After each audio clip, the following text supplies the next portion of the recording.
தனியார் மயமாக்கலுக்கு எதிர்ப்பு தெரிவித்து ஈரோடு மாநகராட்சி தினக்கூலி பணியாளர்கள் வேலை நிறுத்த போராட்டத்தில் ஈடுபட்டு வருகிறார்கள். மாநகராட்சி தூய்மை பணிகளை தனியார் வசம் ஒப்படைக்கும் தாவேக் அரசுக்கு கண்டனம் தெரிவித்து தூய்மை பணியாளர்கள் வேலை நிறுத்த போராட்டத்தில் ஈடுபட்டு வருகிறார்கள். அண்மை செய்தியாக பார்த்துக் கொண்டிருக்கிறோம். மாநகராட்சி தூய்மை பணிகளை தனியார் வசம் ஒப்படைக்கும் அரசாணையை திரும்ப பெற வலியுறுத்தி தூய்மை பணியாளர்கள் வேலை நிறுத்த போராட்டத்தில் ஈடுபட்டு வருகிறார்கள். ஈரோடு மாநகராட்சியில் பணியாற்றும் தினக்கூலி பணியாளர்கள் தூய்மை பணியாளர்கள் 1500 பேர் வேலை நிறுத்த போராட்டத்தில் ஈடுபட்டு வருகிறார்கள். தனியார் மயமாக்குவதற்கு எதிர்ப்பு தெரிவித்து 12 மாநகராட்சி பணியாளர்கள் இந்த போராட்டத்தில் ஈடுபட்டு வருகிறார்கள். போராட்டத்தில் ஈடுபட்டு வரும் தொழிலாளர்களை கண்டுகொள்ளாத தாவேக் அரசு அண்மை செய்தியாக பார்த்துக் கொண்டிருக்கிறோம். தனியார் மயமாக்கலுக்கு எதிர்ப்பு தெரிவித்து ஈரோடு மாநகராட்சி தினக்கூலி பணியாளர்கள் வேலை நிறுத்த போராட்டத்தில் ஈடுபட்டு வருகிறார்கள்.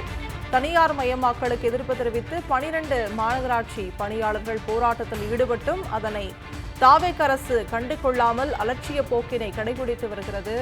அண்மை செய்தியாக பார்த்துக் கொண்டிருக்கிறோம்.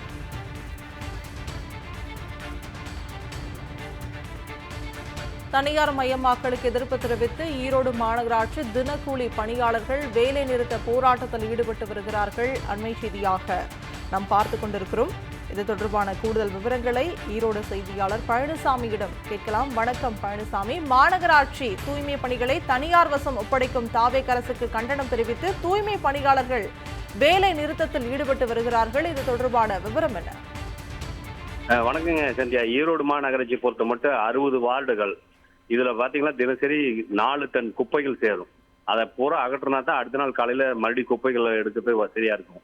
இந்த சூழ்நிலையில ஈரோடு உட்பட 12 மாநகராட்சிகள தூய்மை பணிகளை தனியார்களுக்கு விடுவதாக தமிழக அரசு அறிவித்துள்ள காரணத்தினால இவங்கெல்லாம் இப்போ பணி செஞ்சுட்டு இருக்காங்க. அத்தனை பேர் 10 to 15 வருஷம் வரையிலும் வேலை செஞ்சுட்டு இருக்காங்க.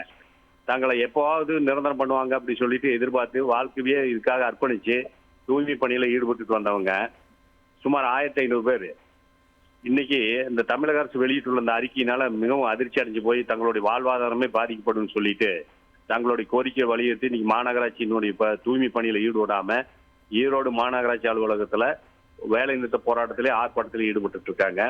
இவங்களுக்கு என்ன பிரச்சனைன்னு கேட்டீங்கன்னா, இப்போ சாதாரணமா 760 ரூபா கூலி கொடுத்துட்டு இருக்காங்க தினக்கூலி. ஓட்டுநர்களுக்கு வாகன ஓட்டுநர் குப்பை வண்டி வாகன ஓட்டுநர்களுக்கு 792 ரூபா கொடுத்துட்டு இருக்காங்க. இதை தனியார் மயமாக்குனாங்கன்னாங்க 400 ரூபா மட்டும்தான் ஒரு இடைத்தரகர்கள் மீதியெல்லாம் எடுத்துடுவாங்க அப்படின்ட்டு பயப்படுறாங்க. அதுதான் நடந்திருக்கு, ஏற்கனவே சில காலங்கள் நடந்திருக்கு. அதனால நாங்க பாதி சம்பளம் தான் பெற முடியும், எங்களுடைய வாழ்வாதாரமே ரொம்ப பாதிக்கப்படுது அப்படின்னு சொல்லிட்டு ஈடுபட்டு இருக்காங்க. இதுல இன்னொரு பிரச்சனை என்னன்னு கேட்டீங்கன்னா, 10-15 ஆண்டுகள் பணிபுரிஞ்சதை தங்களுடைய பணி மூப்பு அடிப்படையில நாளைக்கு பணி நிரந்தரம் செய்ய சொல்லி கேட்கலாம்ங்கிற ஒரு சூழ்நிலையில இப்போ தாவேக் அரசு என்ன பண்ணிருக்குன்னு கேட்டீங்கன்னா, புது ஐடி கார்டு கொடுக்கறதுக்கு ரெடி பண்ணியிருக்காங்க. அந்த ஐடி கார்டு புதுசா இன்றையிலிருந்து போடப்பட்டா இன்னையிலிருந்து புதுசா வேலைக்கு சேர்ந்த மாதிரிதான் ஒரு அர்த்தமா ஆகும் அப்படின்ட்டுமே. ரெண்டாவது சீருடைகள் புது சீருடைகள் தருவோம் அப்படின்னு சொல்லி சொன்னதுனால அவங்க இன்னைக்கு இப்ப இருந்து, அதாவது இந்த தாவேக் அரசு ஏற்பட்டதுல இருந்தா பணிகளை சேர்ந்து ஈடுபடுற மாதிரி ஒரு சூழ்நிலை உருவாக்கக்கூடும். தொழிலாளர்களுடைய நலன் அனைத்தும் பாதிக்கப்படும்.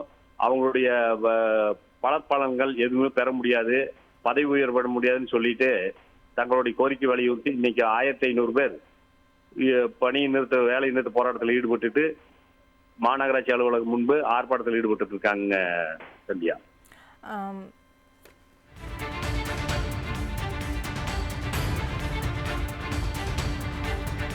தனியார் மயமாக்குவதற்கு எதிர்ப்பு தெரிவித்து 12 மாநகராட்சி பணியாளர்கள் போராட்டத்தில் ஈடுபட்டும் அதனை தாவேக் அரசு கண்டுகொள்ளாமல் அலட்சிய போக்கினை கடைபிடித்து வருகிறது.